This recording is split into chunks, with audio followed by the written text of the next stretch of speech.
Dear colleagues, good morning and welcome to this roundtable on artistic research education. I'll briefly introduce our panel for today. We have Anna Maria Bordin from the Conservatorio Statale di Musica Giuseppe Verdi in Torino. We have Wei Yalin from MDV, the University for Music and Performing Arts in Vienna.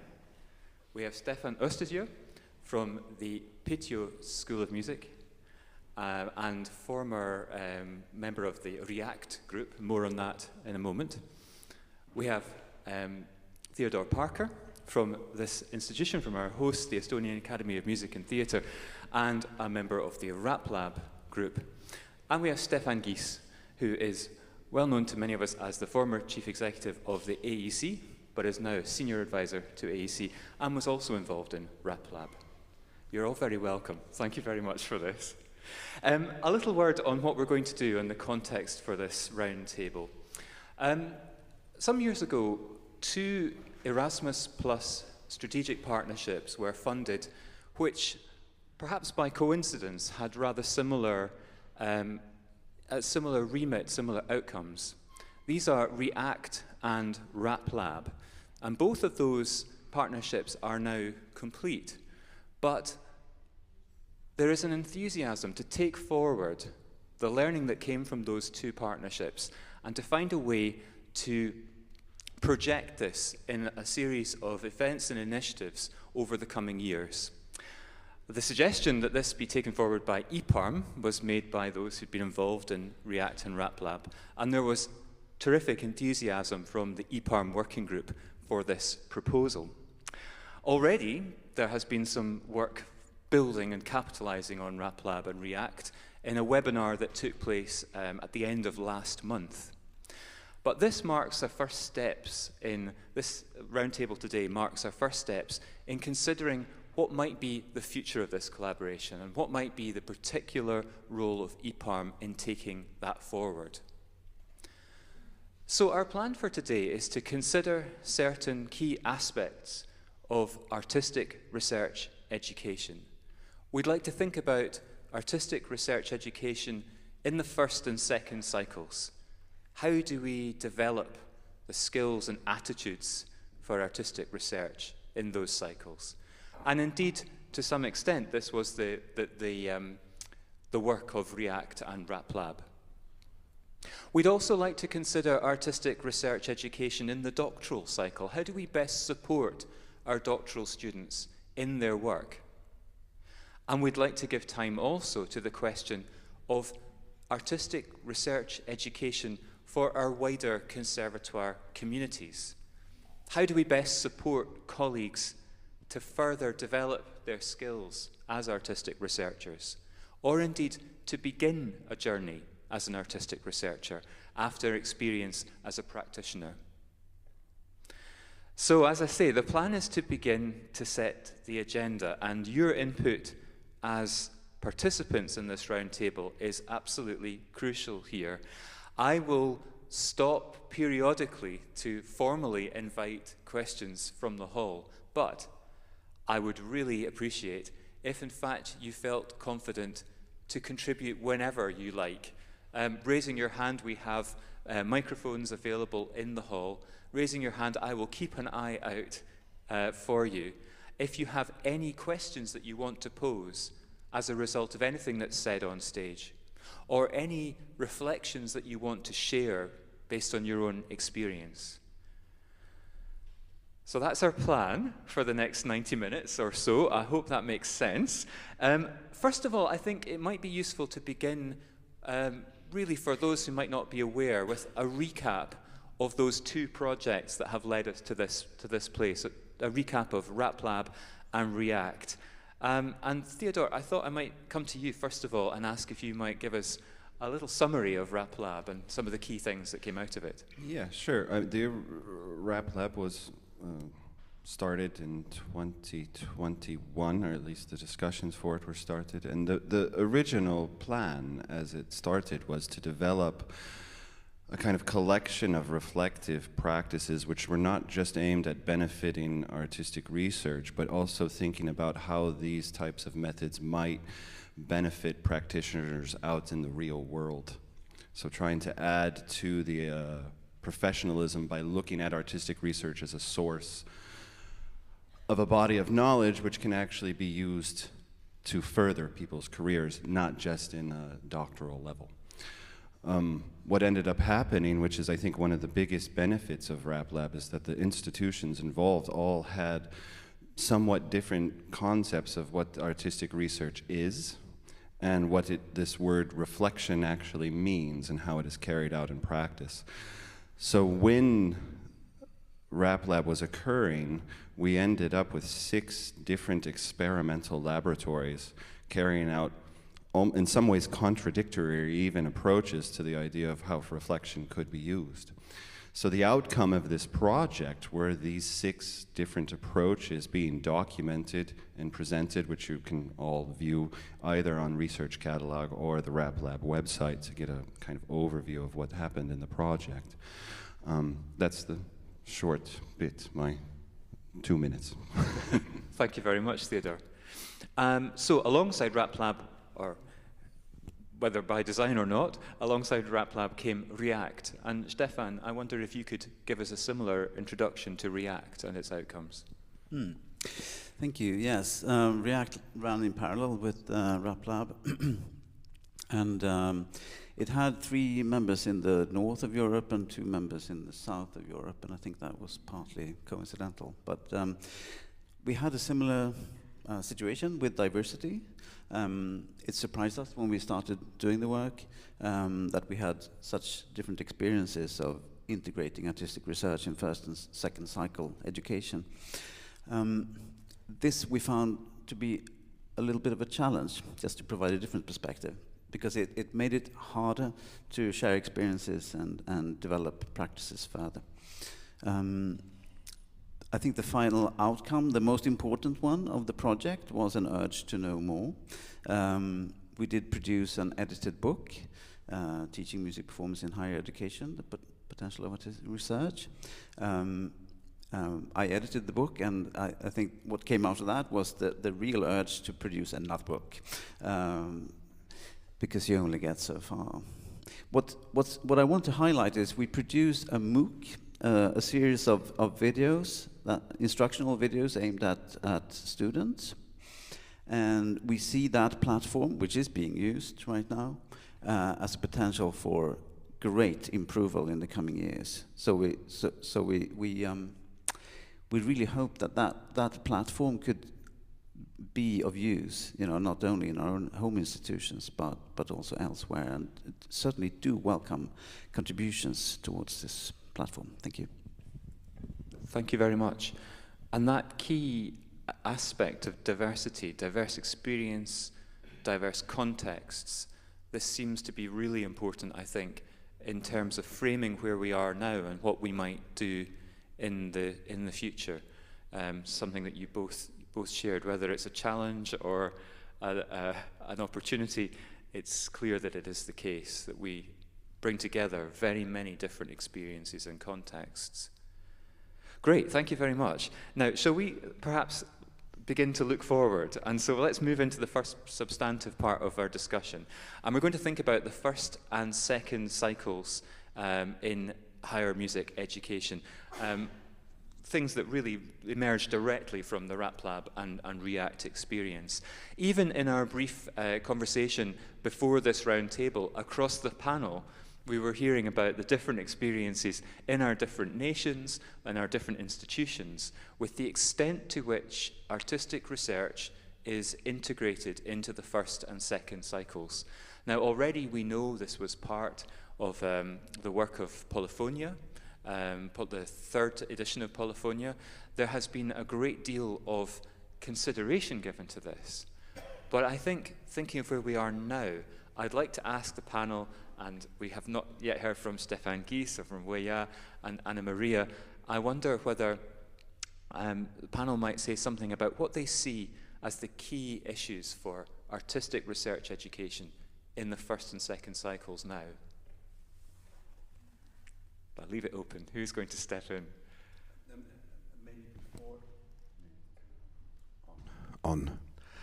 Maybe before answering this question or discussing this question, I would like to add one small point regarding history, or two things maybe.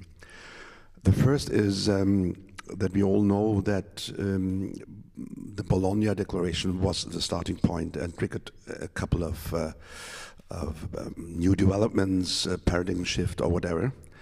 And it was, among others, it triggered to be more active in artistic research among the community. But it also was the starting point to think more about how can we do studies more student-centered. And it turned out, and that's something which I realized, that there were two different starting points who merged at a certain moment, that we realized that in order to control your own learning career as a student, you have to be reflective. And so to say, reflectiveness or being reflective is a precondition of really being student-centered. And that's the point where, a little bit by chance, or let's say not intended partly, the strand of artistic research and of student-centeredness of learning and teaching, which is the discussion inside of learning and teaching, merged. And I think that was a point here. And the second thing is more a formal thing that I wanted to stress is these RappLab and REACT were by far not the first applications for Erasmus funding addressing artistic research. There were a couple, I think 3 attempts to do so in earlier years, mostly called Richard Carr 1, 2, 3.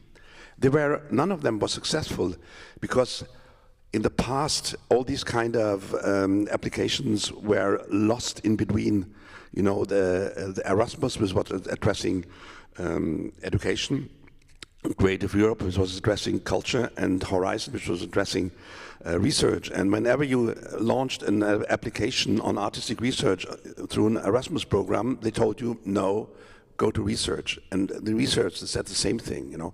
So I think it's also a momentum by chance. These two developments that I described merged, so to say, somehow, or came together. I would even say time became mature around 4 or 5 years ago.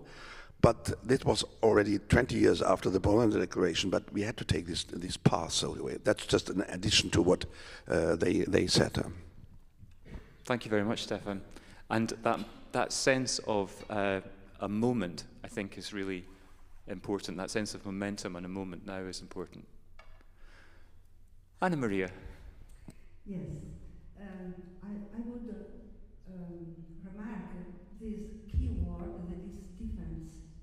15 years ago, EPARM began to work in Europe to set artistic research, to propose artistic research, and in this time, in Europe, every country was at the first steps. Now, the situation is totally different. Every country, every territorial situation is very different. Different law, different regulatory frames, different rules and traditions, different, very different level of development, and obviously different perspectives now. So this is the keyword, difference now. First, in this context of differences, I think the second keyword is usefulness for students, bachelor and master students. The most important things to understand is artistic research is useful. Where is useful? When? Why? How? We have to propose projects and actions that build this feeling. Artistic research is useful for practical musicians. That is, for me, in bachelor degree and master degree, the most important action. Thank you very much. That sense of utility, diversity and utility, and that connects but is not the same as Stefan's point about student-centered learning. It's related, but not the same.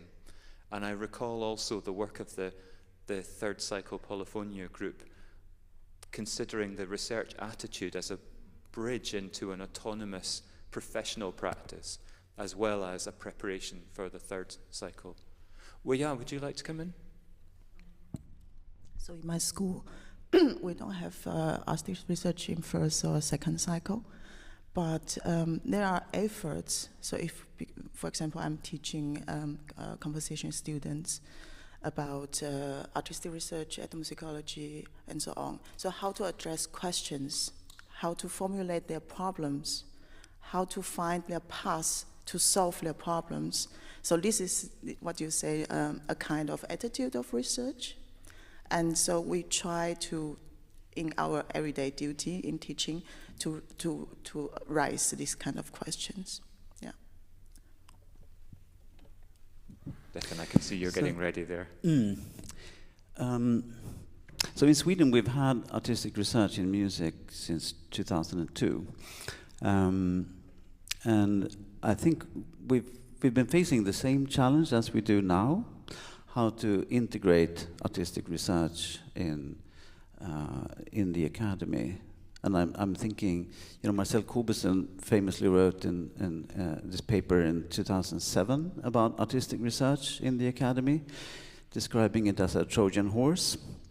And I think we've gotten past that stage, or the horse is already way inside the building. And I'm thinking, you know, that the challenges, even though they are, you know, sort of on an overarching level the same, the situation is now very different, right? So at the stage where we are now, we're looking at how can artistic research be an integrated part of the main subject teaching in first and second cycle. But where we are now, we're finding this to be a possible task. And I think that's, you know, that where we were not, you know, 20 years ago. Yeah, certainly. I think this is something that remains true almost internationally, even though there are various differences. The advancement's quite clear.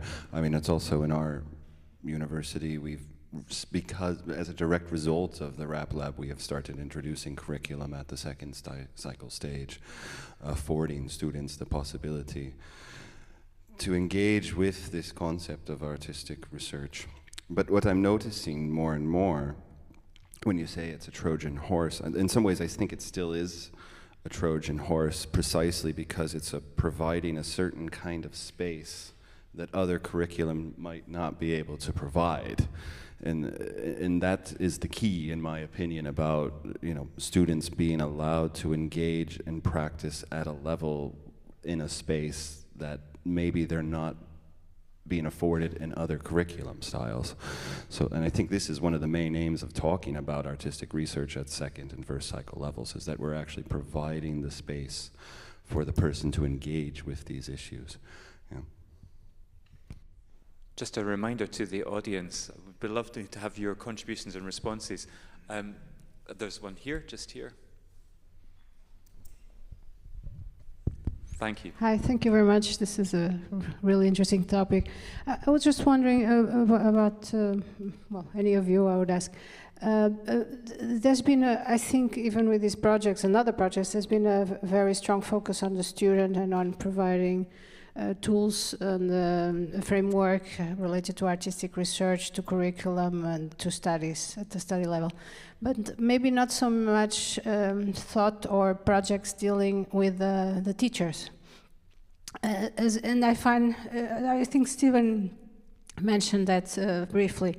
I think most of the resistance comes from instrumental and vocal teachers, actually, because I see it it's very difficult to implement artistic research in curriculum. First, if the curriculum does not allow for that, and also if the teachers are not interested in promoting these types of outlooks. Because what I see in many schools, I don't know if it's everywhere, but in many schools, is that there's sort of people prolongate the type of studies that the students had at middle school and high school levels. And it's like they go into the university or the higher education and they keep studying the same type of repertoires or the same type of perspectives that they had acquired in these lower levels, right?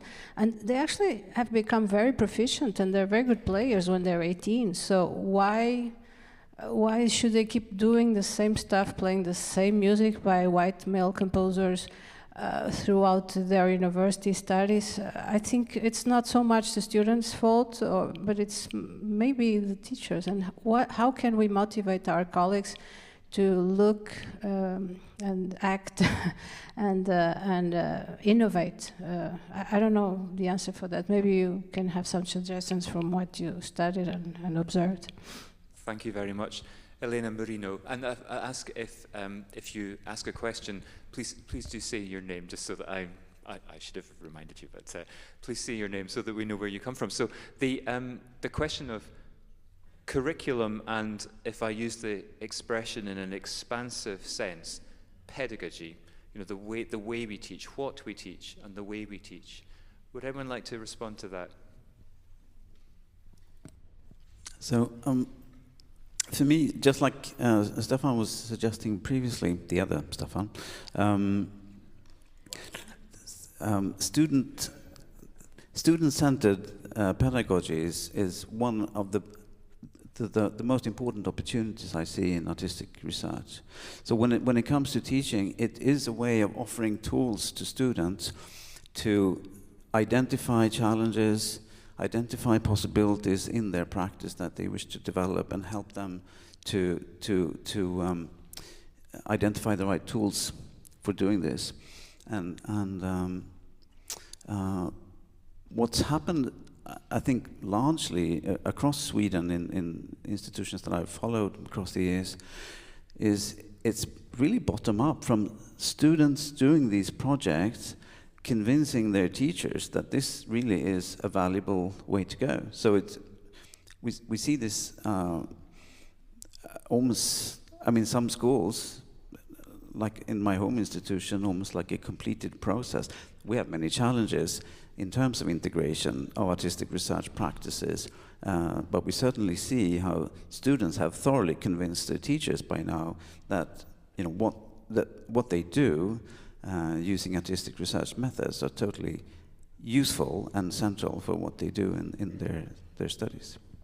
Just before I come to you, thank you, Stefan. Before I come to you, Stefan, it's always refreshing to get a clear answer to a question of chicken and egg. Yeah? When usually we can't answer, but you've just provided us an answer to the chicken and egg question, which is that when there is space in the curriculum, the students will persuade. Be very interested in reactions and experiences from the hall. But Stefan. I just wanted to say I second what the other Stefan said, but I would not even use the term convince the teacher, but just taking them along. Maybe there's no need that they are aware what they are doing as long as they do the right thing. What I want to say, it's not so much about curriculum, but more about an attitude. And the attitude is, once again, if you focus on the idea of student-centeredness, the student has to be reflective in order to be the driver for its own learning career, and just to involve the teacher, to ask the teacher what he or she can contribute to make that happen. That would be a start, and then at the end, it's, as said, the curriculum is maybe a secondary thing. Thank you very much. Okay, let's turn slightly now from diagnosis to what do we do about it? What are our best actions? Having decided that there should be an initiative to take this forward, what are the best mechanisms that you see, the initiatives with the greatest potential, bearing in mind what we've heard so far? And by the way, the floor is still open, so if you wish to contribute, please put your hand up. I've been struggling with how to set up courses for first and second cycle students to get introduced to artistic research. And I know that in the earlier versions, in 2013, they were focused on theoretical concepts, which I thought were really interesting. And it took me a little while to realize that this might not be the entry point for a student. So I think what we've learned through the years is to start with practice and to start with the individual students' interests and gradually provide tools for exploring these. So it's like the other way around. Admitting that you were wrong also, right? Thank you, Stefan. By the way, we did consider renaming everyone on the panel, Stefan, just to make it easier. Thank you. But Anna Maria, you were about to come in there, I think. I'm not really the solution, but I'm thinking that crossing the new experience of students at the doctoral level with the students from bachelor and master degree, in some way, I don't know in which way, but I imagine webinar, lectures, I don't know, but crossing this experience could be a student-centered experience that feed this awareness in bachelor and master degree students. Yes, thank you. And I guess in a way that makes use of a feature of our institutions. We tend to be small.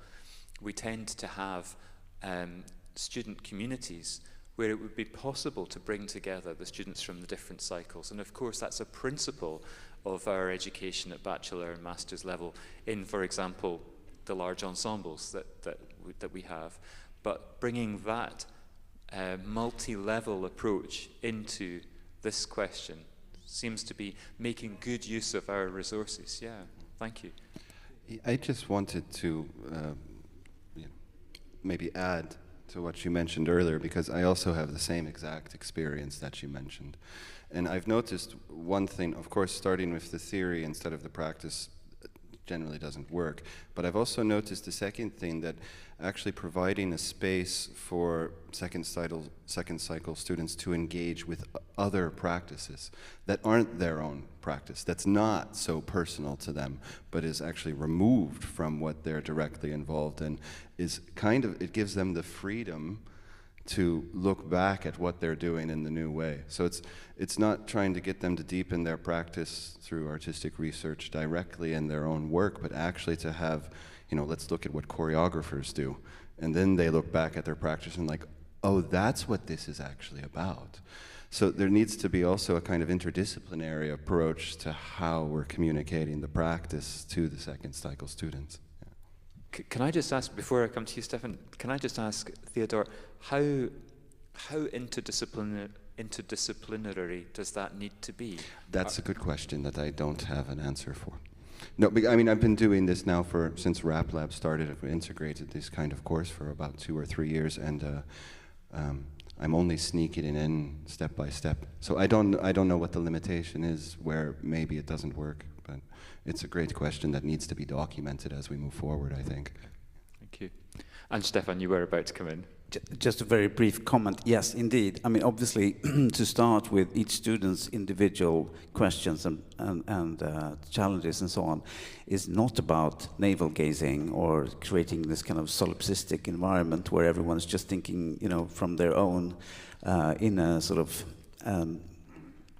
terms, but rather the opposite. It's the beginning of critical thinking, to then start engaging in similar questions posed by others. So yes, it's a first step.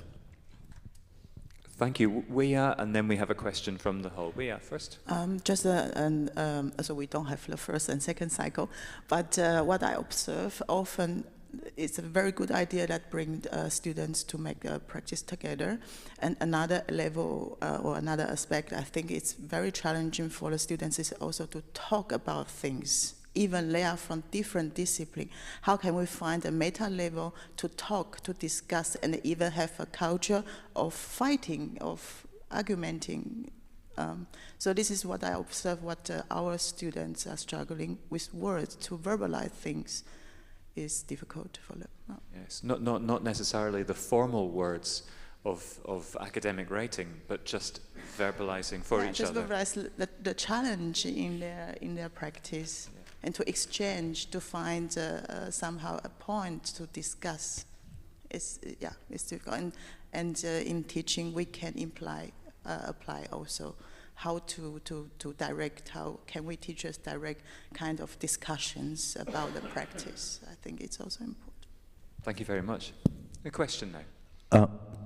Sorry.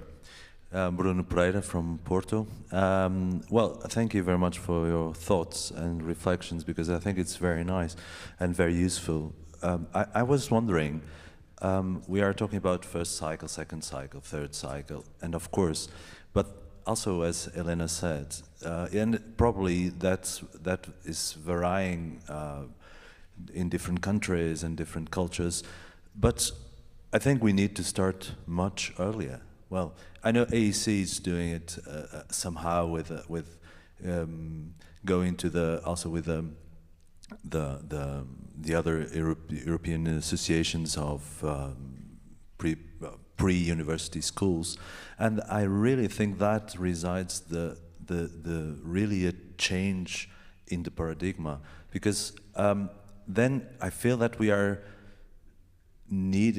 working too much to change something that eventually could have been worked on without, of course, calling it artistic research, but calling about critical thinking, about imagination, reimagining the possibility of looking to your instrument or to what you do in many different perspectives, not only one very framed perspective of the world or of their world.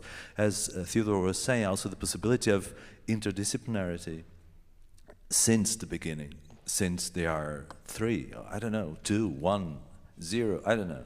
It doesn't matter, I mean, something, but because then we are trying, the problem of starting doing this in the first cycle is that we are imposing something that is not organic in them.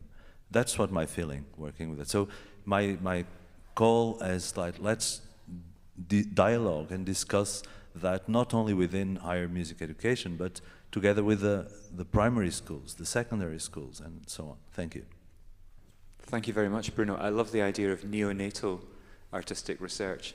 But actually, joking aside, a colleague of mine has been using developing a toolkit for arts practices to enable pre- and non-verbal children to exercise their rights.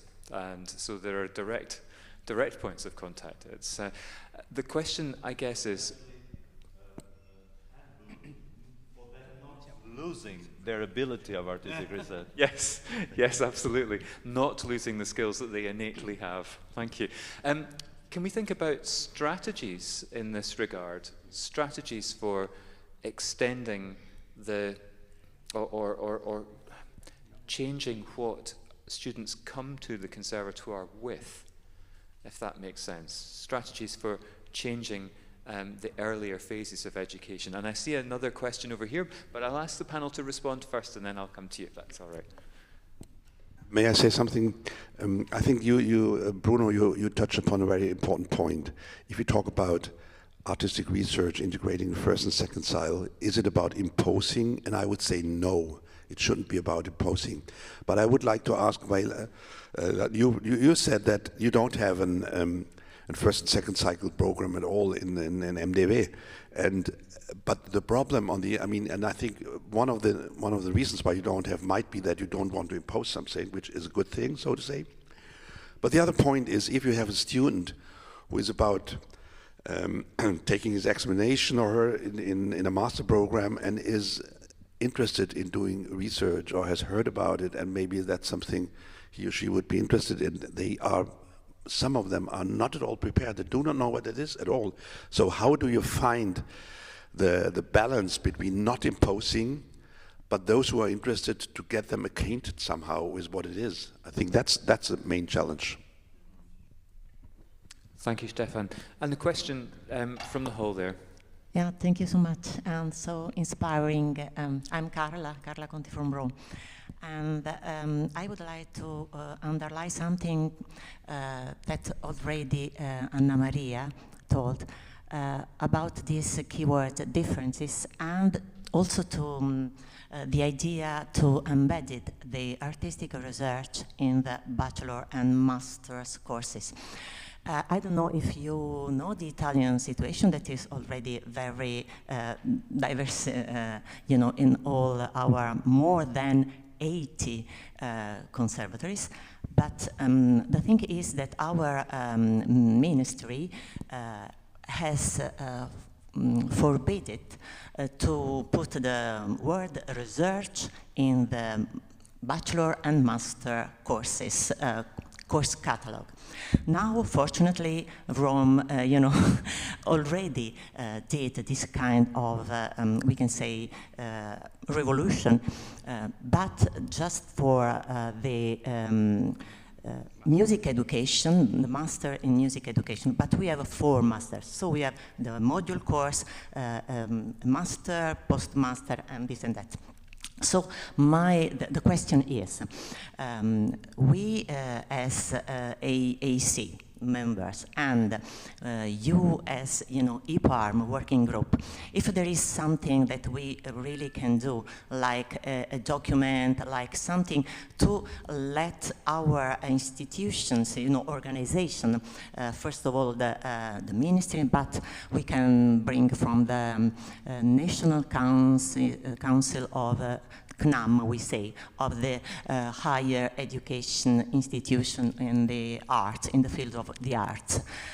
If there is something that we can do, you know, because otherwise, even if there are the project, and we took part to RappLab, and this was an amazing opportunity for our student.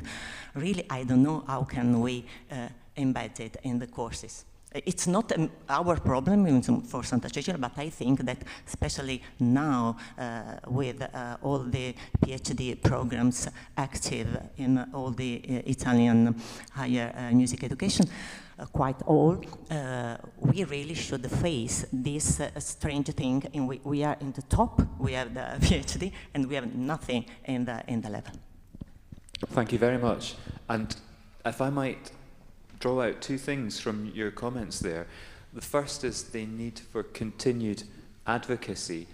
Despite the structures of Bologna and other processes of synchronization, there is still a need for advocacy to support colleagues in different jurisdictions who find themselves in different positions. So that's one part of it. The second part, I think, is referring back to something that Stefan Gies said, I think, which was the utility of guerrilla tactics in terms